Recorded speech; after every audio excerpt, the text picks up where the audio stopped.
Welcome to another episode of Azania in Therapy with your host, Tlaka. Today, my guest is a registered industrial psychologist, a management consultant with over 11 years of experience, specializing in culture and leadership. Please welcome Sibusiso Sibisi. How are you, sir? Hey, morning Thabang and morning to all your viewers and hello. Very excited to be here. Thanks for that wonderful introduction. It's nearly pumping my chest. Thanks. Yay! There's a thing about when you introduce people. I read somewhere that it's good to introduce people in a proper way. But I see you've been doing some things. Maybe I'm happy to be talking to you today. And for those who don't know, I suppose let's help them understand. Your the introduction itself. So you're a registered industrial psychologist. And Yes. how do you typically explain what an industrial psychologist does to people? Yeah. There's the formal answer and then there's the real answer, right? So Yeah, how I explain it. To people is that there's different types of psychologists. yeah, There are psychologists who are clinical, who work with clinical related issues, depression, whatever. The branch of psychology I'm a part of is that one where it's psychology in the workplace. yeah, So basically, just dealing with people, and how do you get people to perform at their best. So it's like, how do you remove things which are getting in the way of people performing well and then growing. I usually just say it's psychology in the workplace, but without the tears and without the medication. It's a gentler form. It's a gentler yeah. form of psychology. No, I like that. I think that's quite useful, because in your description, somebody might think, wow, so there is like psychology and work, because there seems to be the idea that when you are at work, you abandon your mind or the Yeah, relationships or your motivation or how you operate, and to help people understand that no, but we do.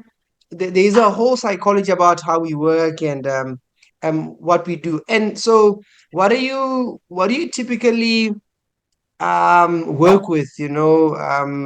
If somebody followed up like that, so like? So, explain to what kind of problems do you solve? What are you normally doing at work? yeah. Okay, so the broad umbrella is people work and helping people to be effective. Yeah, Um, we so the way life works is that people are actually not different to how they are in their personal spaces. Those similar opportunities and challenges, it follows them into the workplace. So, for example, things like, do I know who Thabang is? He's my new colleague. Um, does he care about me? Is he here to replace my job? Can I have a good relationship with him? Am I making a good impression on him? So those are the type of things that people struggle with, and they bring that into the workplace. Now, how that plays out is I could be in the HR department and somebody else could be in the strategy department. And those two sets of people, they end up clashing. All right. They end up clashing because there's egos involved. And you'll find that maybe sometimes we're called in to help repair that. Or something as simple as there's been a strategy that's rolled out. How do we help all of the departments in the organization to know how are they going to be contributing to the strategy? To also know that it's like, yeah, I'm in finance, but finance is not regarded as less important when contributing to strategy. Or I am in marketing, and how do I contribute to achieving the big strategy? And also, how then do we galvanize the whole organization to work according to the strategy? Because the strategy doesn't belong to one person. So typically it's led by the CEO, but it's not owned by one person. All people have to own it, right? But then let's say if we're all working to the strategy, there'll be people in the front who want to spearhead it. There's people in the middle who just want to relax, and then there's people at the back who want nothing to do with it. So how do you get these three groups of people to work together in an aligned way, for example? So those are some of the things that we'll do. We also work with culture. Culture changes. It's not static. It's moving.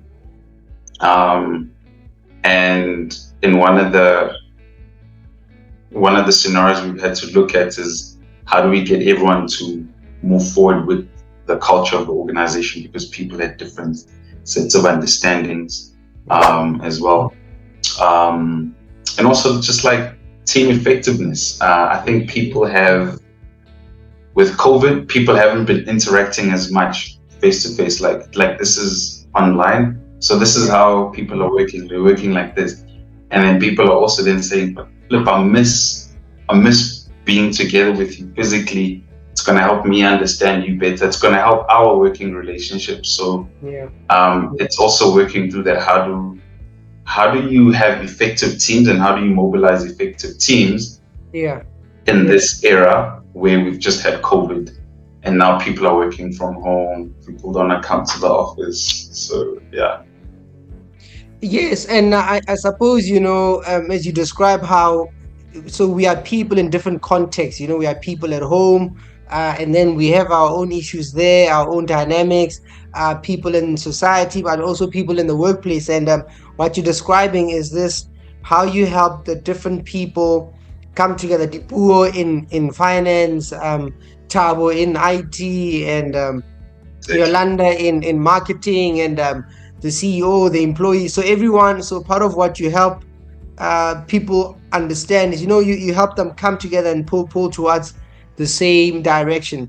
And as far as, South Africa is concerned, and with what's happening now with load shedding, with the economy, what are you currently observing with how people are just coping around work?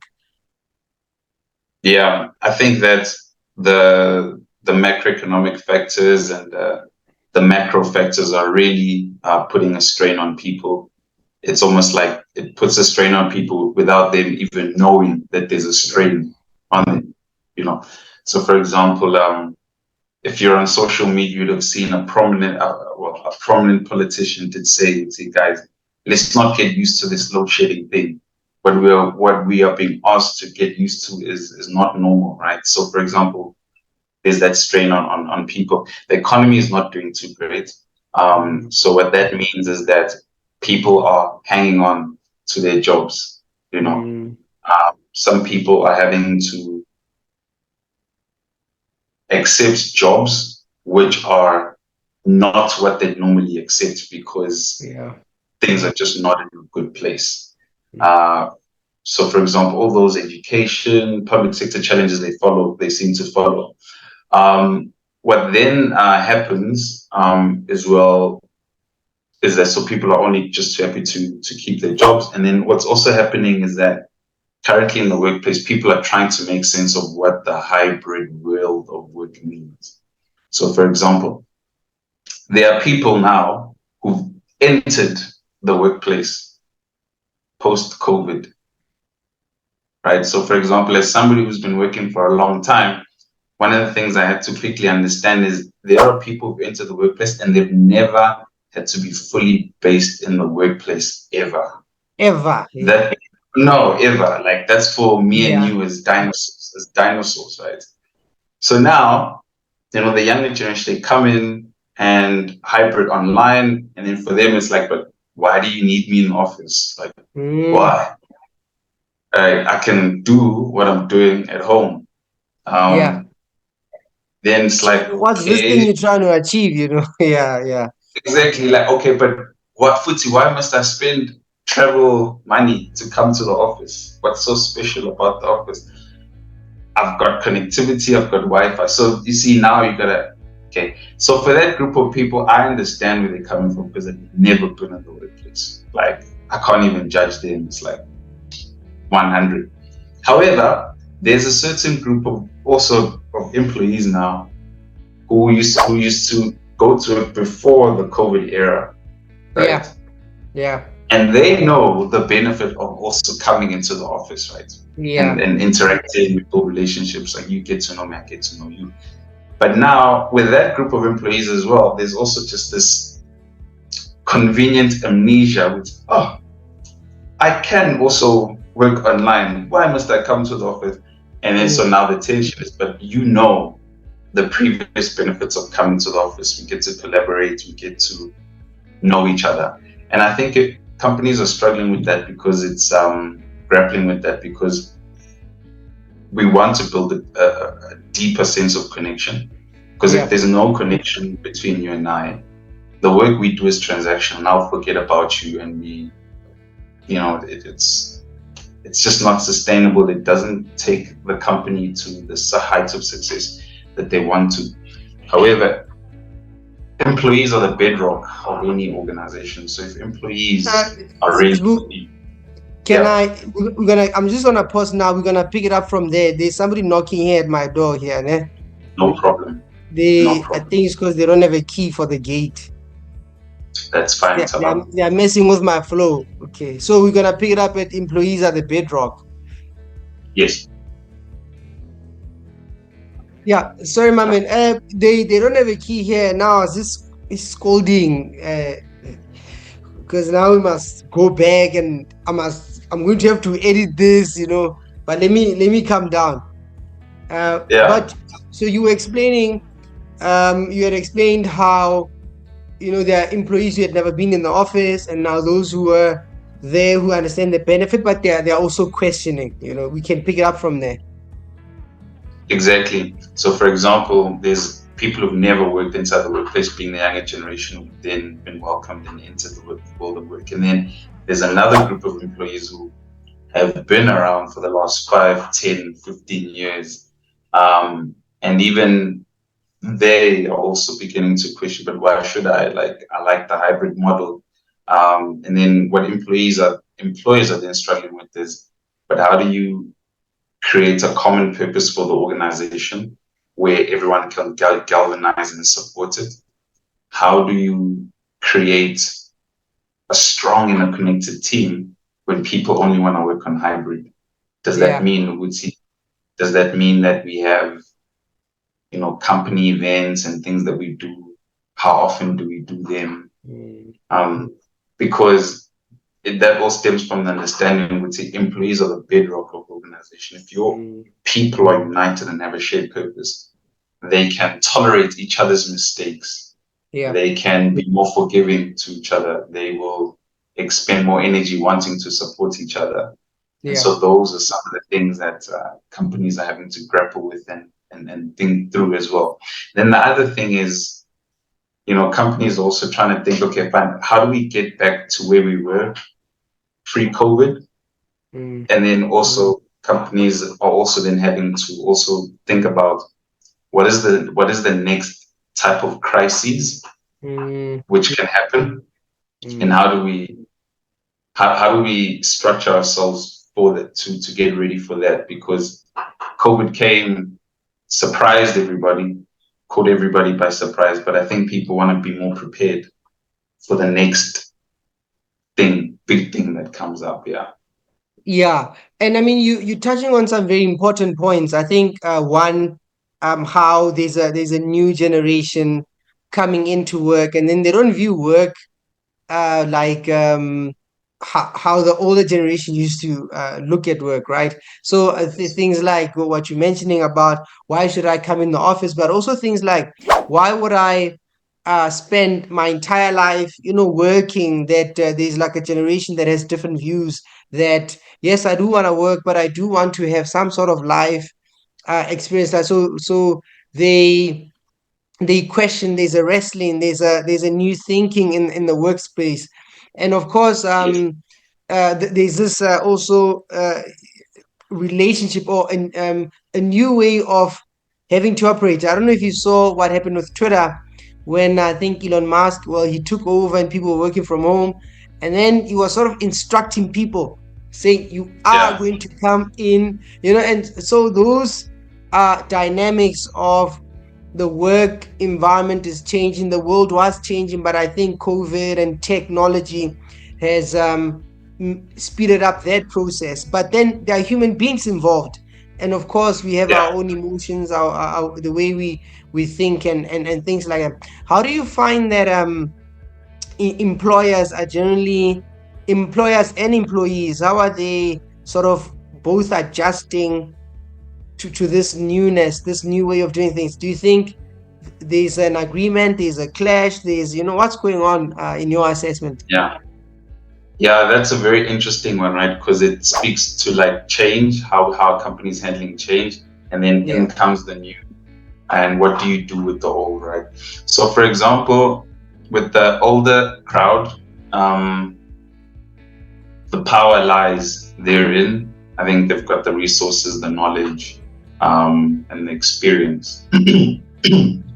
And then, sorry, and then like the thing though is, how do you use that experience, those resources? How do you use that to empower the new generation that is coming in after you? Because the new generation is gonna ask questions, they Mm, are gonna challenge, but then it's also to be so self-assured as a leader who would say, yeah. be willing to empower the person who's coming after me.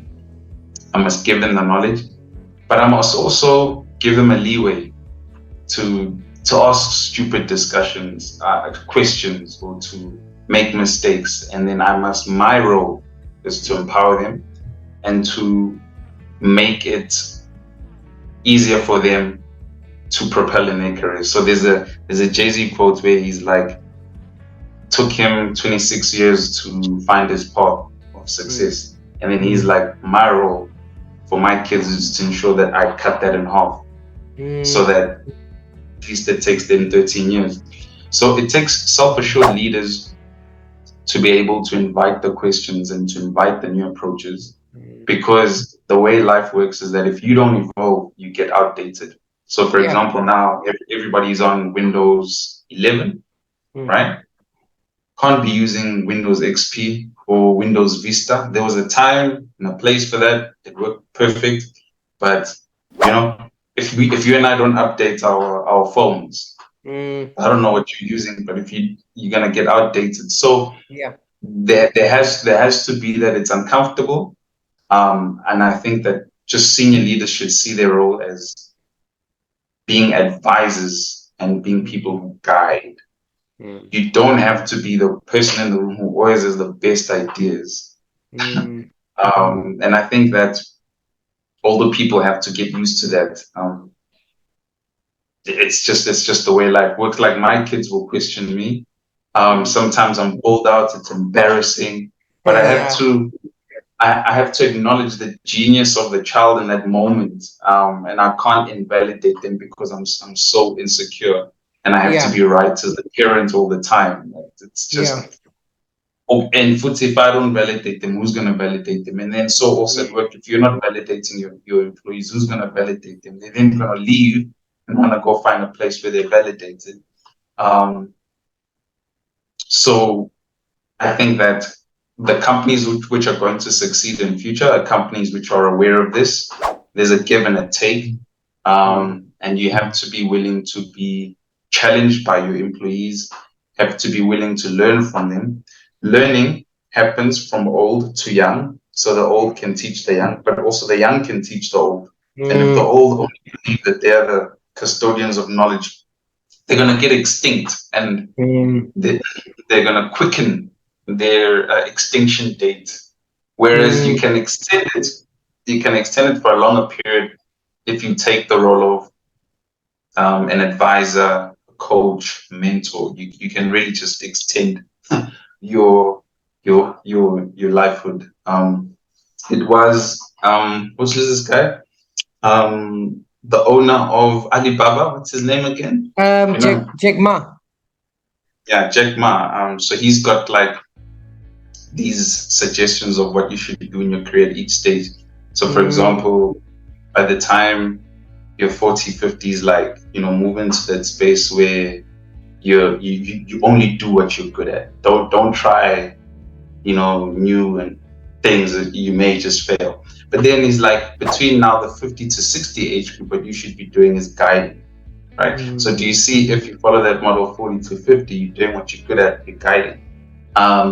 50 to 60, you're not trying to change things and cause too much disruption. You're really just now trying to pass on the knowledge and mentor and guide. I know there was a long-winded answer, but I hope it was helpful.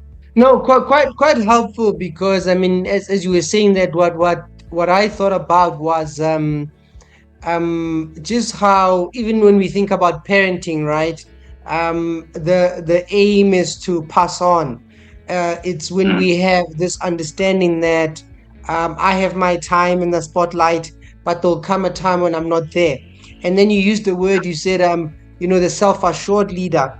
And I think when somebody's leading an organization, being in charge, it does help if somebody's very secure in themselves, very self-assured, because they understand that I have to pass on this knowledge, teach, and then this organization, this idea, this thing that we're building will live beyond me. But I think if people are insecure, they get afraid. They're afraid of other human beings, they're coming to take my lunch and all that, I need to make sure that I protect the resources. But that's how we become extinct, when you said that. I also thought of I think it's a book written by I forget this, Maxwell, John Maxwell. I think it's called 360 Leadership. And he says he yeah, wrote the book because as he was talking to people in different companies, um, the some of the employees would say, "No, we're not the problem. We see your lessons, but some of these people managing us, um, they have a problem with us." And he plays with this metaphor about sometimes chickens leading eagles, right?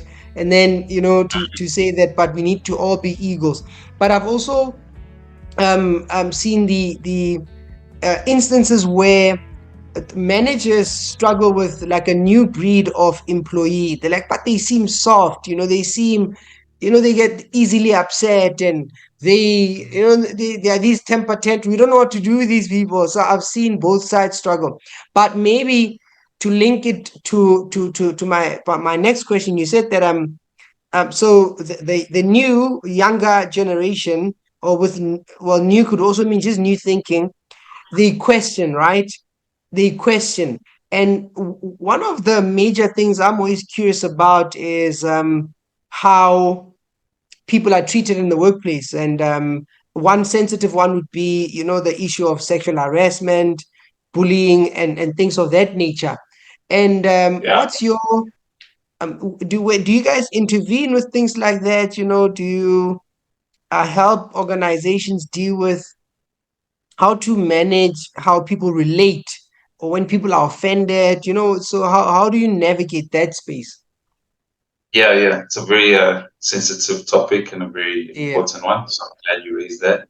So on the aspect of victimization and bullying, I think that does happen, and I don't think it's just because people are soft, or the newer generation is. I think that people have to acknowledge that. Mm. Remember, I said at the beginning that people take what's happening at home and then they bring it into the workplace. Yes, yes, So yes, yes. people have to acknowledge that in some instances we've taken things from home and we've brought them to work, and what we're bringing from home is not always the right thing to bring to work. So that's why companies have values and their own purposes, because they're trying to say, yeah, over here, this is Yeah, how yeah. we behave. I don't know It's how not you it's not behave over it's not there. your house. It's not your house. Here, over here, we do like this. So that's why companies do that. But now, we live in a society where there's problems and there's challenges and there's abuse. And so that abuse, it follows. So person X may think that they have a license to treat you in a way in which actually they don't. So you'll then Right. see that in let's say bullying. Um, Bullying, obviously wrong. But once again, it just deals with, a bully is somebody who's got issues that they have not addressed, and they then go and mistreat somebody else because of the hurt and pain that they've got, and then they make somebody else's life miserable. So, for example, if I have felt, I would say, my manager has made it difficult for me to climb the ranks and to be promoted, and my manager's always asking me, where's this, and well, it's not a bad thing, obviously, the approach. Then I, because I've got all that hurt and pain, am tempted to make it very difficult for you to go up and up and up and up, because I struggled with that and because I was treated like that. Therefore, it is right, and I should also do it to you. Come on. And so that's where then some of the issues comes up. So if I can just say to, those who've been bullies or are bullied, it's the main thing is to just check in with yourself, understand with Lindo what happened is wrong, but also put in place those corrective behaviors so that you don't now become the perpetrator. Because there's a quote which says, hurting people hurt other people, right? So first, now you'll see that in bullying, and then you'll see that expressed in victimization, and we've had to come in some instances in some organizations and assist with that, put in place programs. How do you prevent bullying? How do you get people to speak up? Why is it so important to speak up, etc.? So we've dealt with that. Then you asked about sexual harassment. So sexual harassment, there are many, and I think the overwhelming cases are black and white. Do not make any unwelcome advances of a sexual nature towards your colleague, whether that colleague is a female or whether that colleague is a female. So that's very clear.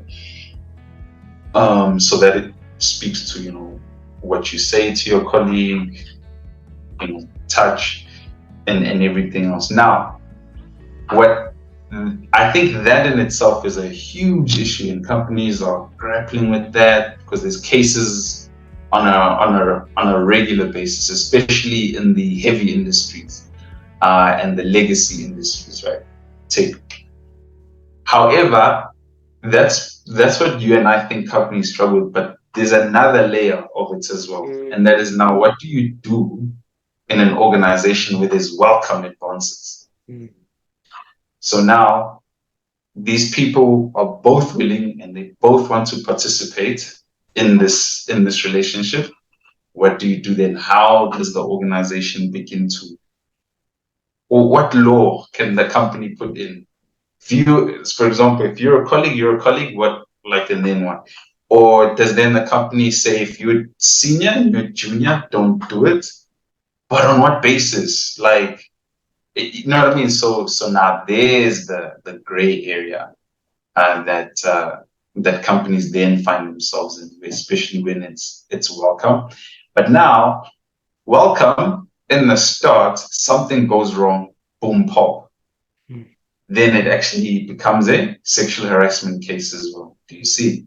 So there's the obvious thing, which is black and white, and it's wrong. Don't make unwelcome advances. Then you make the welcome advances, but it can one day lead to a sexual harassment case as well, and that's what makes it so complicated. Yeah, I'll start where you finished off. Because I've dealt with some cases where people get harassed at work. Even colleagues, like, you went to university together, you studied together, your colleagues, you understand. But then, to pass a certain deal, some would say, but go see that other person after hours, or go do something extra, or so there are clear cases where sexual harassment happens, unwelcome advances. Those, I think, are clear cut. But then it gets a little bit murky, I suppose, sometimes how you deal with it. But where the gray is, as you say, is when two colleagues go out, and they go out for an evening and things happen, and tomorrow things are reported at work. And Yes. I as a default, I almost want to say, don't at work, don't try don't try it. But I suppose then, as a psychologist, thinking about it, is how do you regulate relationships and human beings at work, but my default position would be I'd be very careful um at work and who you approach, and I think do work now. And maybe what I really wanted to talk to you about, is this work-life balance, right? Because you mentioned earlier that sometimes we bring stuff from home, we bring it to the Yeah, workplace. Sometimes it happens the other way around. You learn stuff at work, and you want to go force it at home. Is there a distinction between home life, work life, even the amount of work, working virtually? Do you even knock off? Just your thoughts around the work life balance. yeah, no, very good one. I think very good question. I think we would have liked to neatly compartmentalize everything, but I think we're just learning because footy now, especially as we have to work from home. I mean, right now I'm working from home. Is that everything is just fluid. It runs into the other. Um, so with work-life balance, what I think that was trying to achieve is balance. Don't get too overloaded. Right. So would see, take a pause, assess the different aspects of your life, career, personal, family, finances. Very nice. There's even a work-life balance sheet. I'm sure you've seen it as a psychologist. What I think we're realizing now is what we spoke about earlier, which is this fluid interaction that exists between both, whereby I've got a view of how Sibusiso should be treated, and therefore I take that belief into the workplace, or I've got a faith, and then I take that belief into the workplace, and then also how you get, you know, things happen to you at work that you're not very proud of or that you don't like, and then you have to get home, you have to tell your wife or your spouse, or say, this is not, I'm not happy with this. Can you believe it? This is how they treated me. And then you unwind, and then you gradually feel better throughout. Now, because we're working from home, there's kids at home, there's people running around your home, your gardener, you've got your nanny here at home. It's just crazy, crazy interaction. Now you realize it. You don't have to feel like you have to compartmentalize everything in your life as much as you believe that you did. Where we are now is, this is a Sibusiso. Yeah. He's working from home. He's got kids.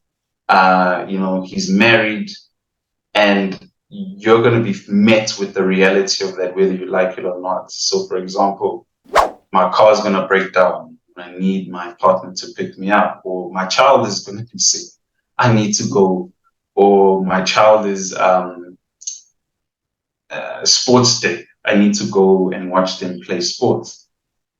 And I think people are becoming more comfortable to express that holistic side of them, whereas previously wanted to compartmentalize. And the reason why that's so healthy, I think, is because I am a holistic person. When one part of my life is not going well, it tends to then impact on the other Mm. spaces of my life. And it's great that we're becoming more transparent with that. So, for example, I'm working right now, but in my diary, I put in my working diary, I put in there, I'm doing, this psychology series interview with Thabang. That's I am a psychologist. I'm a consultant. Yes, however, this is me integrating all aspects of my life because I have to also share and participate with other colleagues and experts in the field and collaborate as we're doing now. And that's just what being a working professional is. You have to, you know what I mean? So, Mm. yeah, I hope I've answered your question. You have, when you make the point about being a holistic person, I was just thinking about part of what we do in therapy is that we want to integrate a person. And you touched on the different domains that when you look at a person as a holistic person, you have your financial life, you have your spiritual, you have your physical, you have your relational, and an issue in one of those areas tends to flow in the other. And in that, Yes. it does help a person to be integrated, and it's sort of, we are moving into that space where you don't just see a person and you think they work, but they also somebody's husband, wife, mom, parent. Like I Yes. remember there was a radio and TV. No, it was an ad on radio, right? And there's a little girl. She gets to visit her mom at work, and then she says something like, I don't understand. Let's say the mom's name was like Susie or something like that. She says, you know, when I go to work, everybody keeps saying Susie, Susie, Susie. Who's this Susie? You know, I know mom, right? Yeah, And so exactly. for so for me, that was so interesting in that the child knows mom, but all these other people are referring to her mom as this Susie person. So and but I think we are integrated beings, and we have to be mindful of that in actually how we navigate our days, to know that um that these different parts of us matter. But I do think it does get tricky, as you say. Like if I've got certain beliefs, I want to bring them at work, and but what could we do to help us maybe structure that a little bit more, to how much, boundaries, how do we know, okay, this is appropriate for work, this is appropriate for myself, where do should I do work more, should I do life more, is there a middle ground? How do we Yeah. properly cater for the different domains of our lives? Yeah, that's a tricky one. Like, Yeah. I think basically, can we ever achieve that? Can we ever achieve that balance, and that integration? I think the sweet answer is yes, but the real answer is no. Yeah. And what I mean by that is life is fluid. Yeah. Not all the boxes of your life are going to be like a 10. Yeah. Yeah. Um, there'll be places which are well and places which are not well. Um, and I think it firstly starts with, the person recognizing, okay, that aspect of my life is not going well. What do I need to do to fix it, etc. And it's to understand, which is sometimes there'll be a personal circumstance that you're dealing with, and it really just needs a lot of your time and attention. Mm, mm, And you literally have to have the type of relationship with your colleagues where you say, guys, my child is sick. I yeah. need to take 2 days and I need to attend to this. Please cover for me. Yeah. That's and then it goes the other way as well, where there's a crisis at work. It's do or die. The company may go down under. Likewise, you have to go home and say, sorry, Askis, it's not you, but at work there's a Mm, crisis which I need to handle. So I think it's creating those authentic spaces with the people who are in your life, to be able to yeah. have that moment of check-in, to be transparent around what's going on in your life. So, for example, one of the things I like to do, when I interact and I'm part of a team, I like to just declare who I am, and I'm a I'm a father, I'm a son, I'm a colleague, I'm a friend. Those are the things that you should know about me, so that when something comes up, I will. Yeah. So it's like you just try to be transparent. So the quick short answer is trying to be transparent and have authentic relationships with your colleagues, where you declare right up front who you Mm, are, mm, and what you represent, and what you believe in. Obviously, now the other question you asked is, to what level is it appropriate to bring, your beliefs, personal, into work? I think it's also understanding that you have a belief system which you believe is right, but now there's also other people in the mm, workplace who have their belief systems, mm, who believe their belief systems are right. mm, And I think if we're going to be uh, thinking what your belief is right and the other person's belief is right, it's gonna lead to mm, a clash. Which is why it's so important that companies have that purpose and values. But now also, to what extent are you willing to compromise and engage with other people, so yeah. that you have you have constructive relationships. For example, maybe somebody comes from a home where the man doesn't cook, Mm. and then now you're gonna take that into the workplace. Would say, I don't type, I don't do PowerPoint. You know, so it's you have to be willing to evolve as a person, as I said. Um, be willing to relax what you feel strongly about for the greater good if it's going to achieve that. Yeah. For me, it goes to, I suppose, to what you had mentioned earlier. The idea that when we meet at work, we've got a specific goal and a specific agenda, and how can we all pull our weight to meet that? And therefore, then, hence the compromises, hence the we need to all play our part to understand what do we value here, and what's the Yeah, priority here, right? Because the priority at your house might be something else, right? And so to the issue of values, then also that even the balance for me, as you were explaining, I was just thinking, I suppose it depends what's more valuable to you as a person, right? And probably, and valuable meaning your values, what's valuable, that will be at the top of your hierarchy of where you spend your energy. But very important to understand also, what do we value at work, and how do we all pull together to do that. Now, just an aside though, have you ever dealt with stuff like say witchcraft, like people saying, I came and I found some stuff on my desk. yeah. I'm just curious about that. Oh man, That's why I not ended in my work late, somebody's bewitching me. Do you deal with that or yeah. not? No, no, I haven't. I haven't had the great pleasure of dealing with the witchcraft case, but you do see it in the belief systems of people as they interact with you. You know, somebody who believe that they need to do one, two, three things personally, so that they can succeed in the workplace, or there will be rumors spread around. Yeah, that person, as you can see, they're climbing because they did one, two, and three, and Mm, things like that. So I think that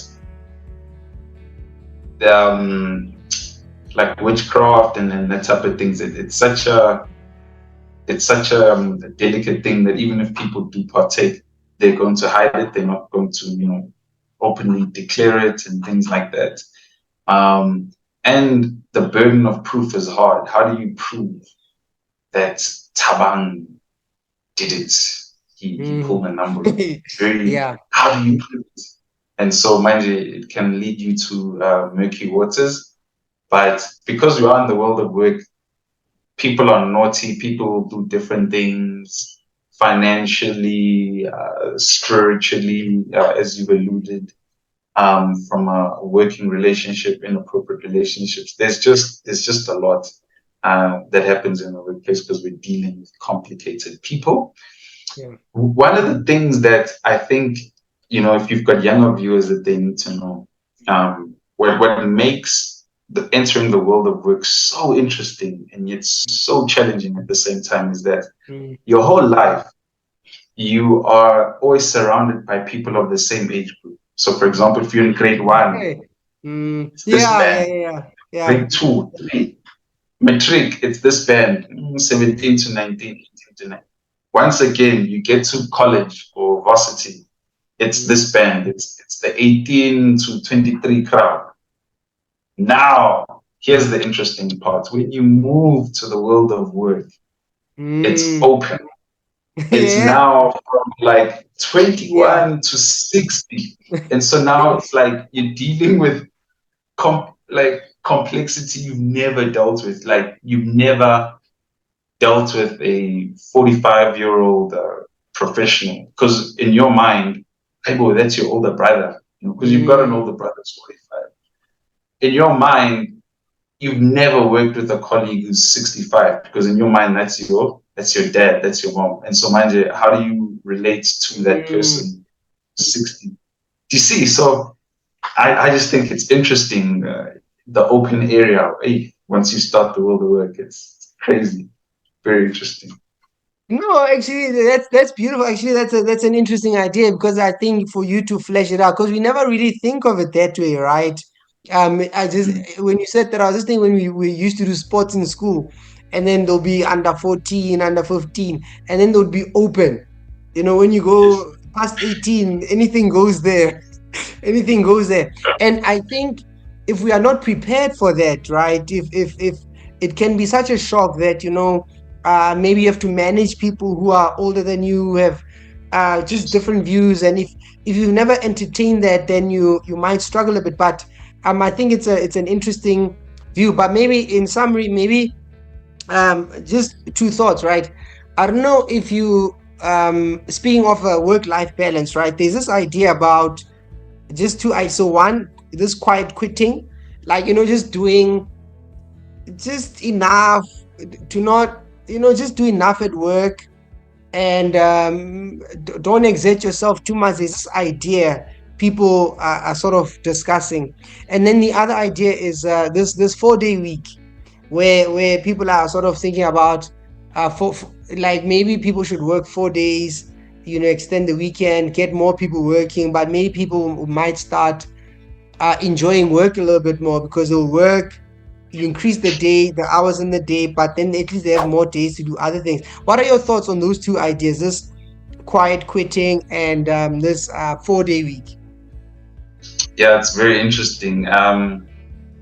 Quiet quitting for me Yeah. just does not resonate with me personally, but there are people for whom it is, right, and it's a lifestyle choice. So, for example, like if you're a trust fund baby, and like, so why must you exert yourself like at work? Like maybe you Yeah. don't want to, because it's just like actually work for me is, maybe for that person work is not that important, and or maybe somebody chooses to prioritize other things in their life. Maybe they want to prioritize other aspects. And so maybe for that person, it's right for them. It's not something I identify with, but I can Mm. understand how that's right for other people.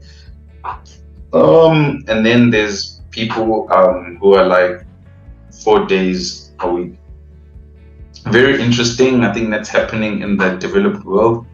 I Mm. think as a developing country, like I don't think we can hardly afford that. I think we need everyone to pull their weight, and then also people need to realize that if you're gonna be doing 4 days a week, then you need to work 25% harder on each day. Mm. And are you gonna work 25% harder on each day, or just under, or 20% harder? Are you gonna work that 20% harder on each day as well? So those are my initial thoughts. Then it becomes very hard though, because of the work-life balance, to classify life. Mm. I've had I've had situations where I've had to travel after hours. Yeah. What do I say? Do I say no, I'm not traveling after hours? It's not in my contract. Yeah. I've had days where I need to put in the hours on the weekend. Do I say I my contract says Monday to Friday? Yeah. Okay, then what happens if, because I'm in the consulting space writing a proposal, you know, okay, somebody asked me to do a proposal on the weekend. Do I say no? Fine. Then on the Monday, we don't submit the proposal to the client. Then there's no work for me for the next 3 months. Then the company says, there's nothing. Mm. Uh, you are redundant because I refuse to work on the Saturday. So do you see? I mean, come Mm. on, we've got to see the deeper meaning behind the contracts that we sign, and Mm. see deeper into it. Because if you just, I think that, okay, so I'm a growth minded person. Yeah. If you just do what you're asked to do, then you're gonna get what you get for doing what you've been asked to do. However, you can always just add a little bit more value to what you've been asked to do. I think the benefits and the rewards are always greater. So back to your question, 4 day week, not for me. And then the other thing, let's be realistic. Yeah. How productive are employees in those 9 hours of the day? Are you using them to the max? Are you squeezing every minute out of it? Or because of that work-life integration, are you sneaking other things into it? Are you Mm. know? I mean, I just think people have to be honest with, Yeah. with, with, with We, themselves. which is an honest question, because it's that whole thing: do you spend 8 hours at work, or you do 8 hours of work, or you are just at work for 8 hours, right? And so to maximize the time, and but people are busy with social media, side hustles during work hours. And so I suppose maybe we should try and apply ourselves, and then see if we need a change, right? And but for me, in summary, I suppose is it's this whole idea of how we are as people, and our internal dynamics, the relationships that we have. And we forget that we are people who go to work, and we are in working environments. And then when we experience these interesting relationships, conflicting relationships, we tend to forget that we are people. And I think that's where people like you then come and help us to see how do we best improve, how to work our in motivation, how to work with each other, how to align with the vision, how to sort out the internal dynamics. And I like that. I see the value in the work that you do. Then the other idea of doing more, I agree. I think I first came across the idea, it was in Think and Grow Rich by Napoleon Hill. And he had this idea that always do the always go the extra mile at work.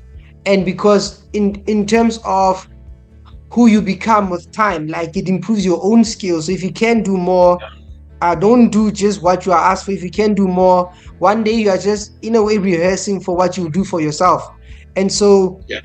it's always an investment in yourself to always do your best. Don't necessarily just give the bare minimum, and that accumulatively it helps your life. Maybe lastly, what any last thoughts, things that you often feel people need to remember about work-life balance, or your profession, or anything like that I didn't ask you?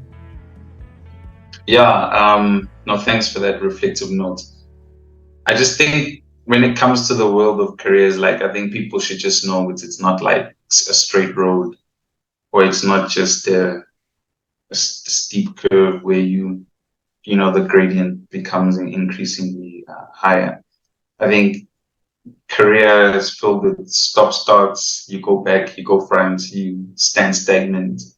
Um, and I think when people enter the world of work and they enter that open era in the Mm. careers, it's very important to step back and ask yourself, why are you doing this, and what do you want out of it? And that's something I had to do this week as well. Right? But what do I want from it? So, for example, when you start a career, is it all about the money for you? Mm. Is it about the growth? Is it about what were you looking for? And I think that helps you to measure and assess your own contentment levels down the line when it Mm. comes to a career. And then also, if you answer that question honestly for yourself, you will then be able to know, what do I want from my career? Do I want great success? Am I going to be a quiet quitter? Am I going to be a pusher? So I think it just starts with that, asking yourself, why am I doing this? And what did I want from it? Did I want the money and the cars, or did I want to grow and be an expert? And then I think it helps you to assess everything else down the line as well. Yeah. Thank you very much. I mean, that was quite insightful for me. I quite enjoyed that conversation. I do believe that the viewers will also enjoy it. Thank you very much for the lovely conversation. All right. No, great. Hopefully, there was some value in what was exchanged.